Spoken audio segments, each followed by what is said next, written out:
कक्षा 11वीं विज्ञान वर्ग की छात्रा हूँ। मैं आपके सामने महाभारत कविता के रूप में महाभारत का सार प्रस्तुत करना चाहती हूँ कि कुरुक्षेत्र का मैदान है, एक तरफ पांडवों की सेना है और एक तरफ कौरवों की सेना है। यहाँ से कविता शुरू होती है कि तलवार धनुष और पैदल सैनिक कुरुक्षेत्र में खड़े हुए। तलवार धनुष और पैदल सैनिक कुरुक्षेत्र में खड़े हुए, रथ पिपासु महारथी एक दूजे सम्मुख खड़े हुए। कई लाख सेना के सम्मुख पांडव 5 बिचारे थे। एक तरफ थे योद्धा सब और एक तरफ समय के मारे थे। महासमर की प्रतीक्षा में सारे ताक रहे थे जी, और पार्थ के रथ को स्वयं केशव हाँक रहे थे जी। रणभूमि के सभी नजारे देखने में कुछ खास लगे। माधव ने अर्जुन को देखा, अर्जुन उन्हें उदास लगे। कुरुक्षेत्र का महासमर एक पल में तभी सजा डाला। 5 जनिया उठा कृष्ण ने मुख से लगा बजा डाला। हुआ शंखनाद जैसे ही सबका मर्दन शुरू हुआ, रक्त बिखरना हुआ शुरू और सबका मर्दन शुरू हुआ। कहा कृष्ण ने उठ पार्थ और एक आंख को मीच जड़ा। गांडीव पर रथ बाणों को प्रत्यंचा को खींच जड़ा। और आज दिखा दे रणभूमि में योद्धा की तासीर यहाँ। इस दुनिया में कोई नहीं है अर्जुन के जैसा वीर यहाँ। इस दुनिया में कोई नहीं है अर्जुन के जैसा वीर यहाँ।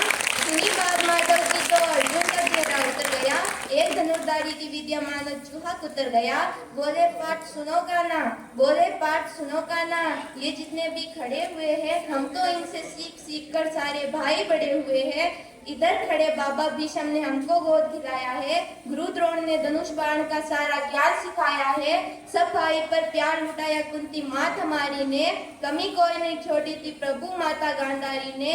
ये जितने भी गुरुजन खड़े हुए हैं सभी पूछने लायक है। माना दुर्योधन दुशासन थोड़े से नालायक है। मैं अपराध क्षमा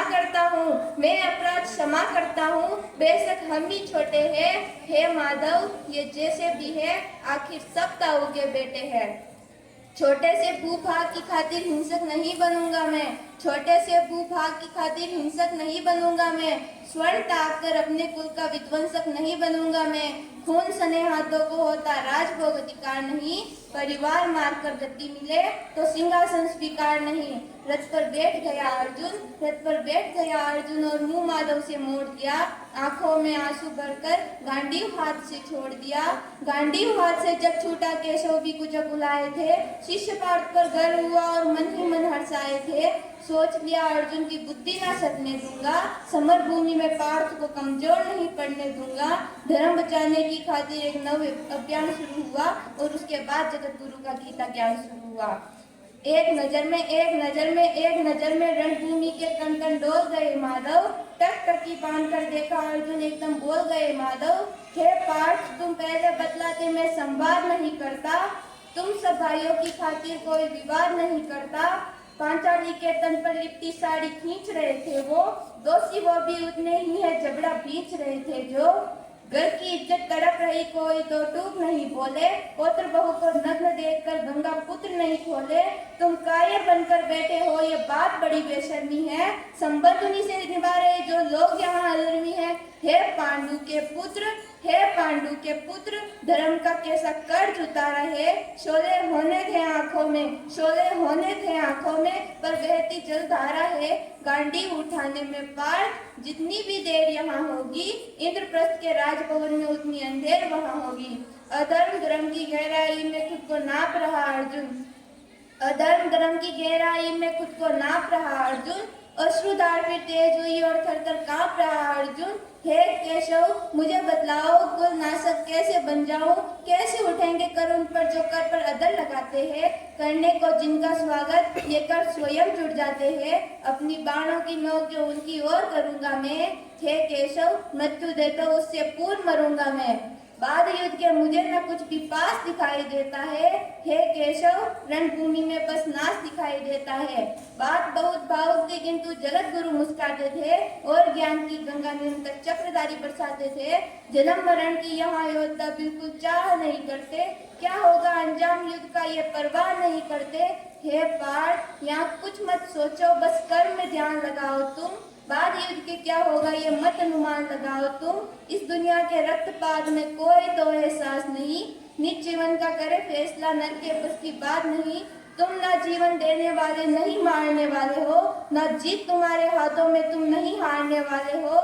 ये जीवन दीपक की भांति यूं ही जलता रहता है, पवन वेग से बुझ जाता है वरना जलता रहता है। मानव वश में शेष नहीं कुछ, फिर भी मानव डरता है, वह मरकर भी अमर हुआ जो धर्म की खातिर मरता है। कि ना सत्ता सुख से होता है ना सम्मानों से होता है, ना सत्ता सुख से होता है ना सम्मानों से होता है। जीवन का सार सफल केवल बलिदानों से होता है। देहदान योद्धा ही करते ना कोई दूजा जाता है, रणभूमि में वीर मरे तो सब भी पूजा जाता है। योद्धा की प्रवृत्ति जैसे खोटे शस्त्र बदलती है, वैसे मानव की दिव्य आत्मा दैहिक वस्त्र बदलती है। ये मान और सम्मान बताओ, जीवन के अपमान बताओ, जीवन मृत्यु क्या है माधव, रणभूमि में जीवन दान बताओ। काम क्रोध की बात कही, मुझको उत्तम काम बताओ। अरे खुद को ईश्वर कहते हो तो जल्दी अपना नाम बताओ। इतना सुनते ही माधव का धीरज पूरा डोल गया। 3 लोगों का स्वामी फिर बेहद गुस्से से बोल गया, कान खोलकर सुनो पार्थ, मैं ही त्रेता का राम हूँ। कृष्ण मुझे सब कहते हैं, मैं द्वापर का घनश्याम हूँ। दूध कभी नारी का दर्शन मैं ही करता हूँ, धर्म जाने की खातिर मैं अंतिम वेश बदलता हूँ। विष्णु जी का दशम रूप में परशुराम मतवाला हूँ, नाग गालिया के फन पे मैं मर्दन करने वाला हूँ। बाकासुर और महिषासुर को मैंने जिंदा गाड़ दिया, नरसिंह बनकर धर्म की खातिर हिरण्यकश्यप फाड़ दिया। रथ नहीं तनिक भी चुकता, मैं ही आगे बढ़ता हूँ। गांडीव हाथ में तेरे है पर रणभूमि में मैं लड़ता हूँ। जैसे ही मेरे माधव का कद थोड़ा सा बड़ा हुआ, क्षेमा सा अर्जुन एकदम रथ से खड़ा हुआ। माँ गीता के ज्ञान से सीधे हृदय पर प्रहार हुआ, मृत्यु के आलिंगन है तो फिर अर्जुन तैयार हुआ। जितने यहाँ अधर्मी है चुन चुन कर उन्हें सजा दूंगा, इतना रक्त बहाऊंगा धरती की प्यास बुझा दूंगा। जिधर चले बाण काट के सब पीछे हट जाते थे, रणभूमि के कोने कोने लाशों से पट जाते थे। धर्मराज के शीश के ऊपर राज मुकुट की छाया थी, पर पूरी दुनिया जानती थी ये बस केशव की माया थी। धर्म किया स्थापित जिसने दादा दया निदान की जय। हाथ उठाकर सारे बोलो चक्रधारी भगवान की जय। धन्यवाद।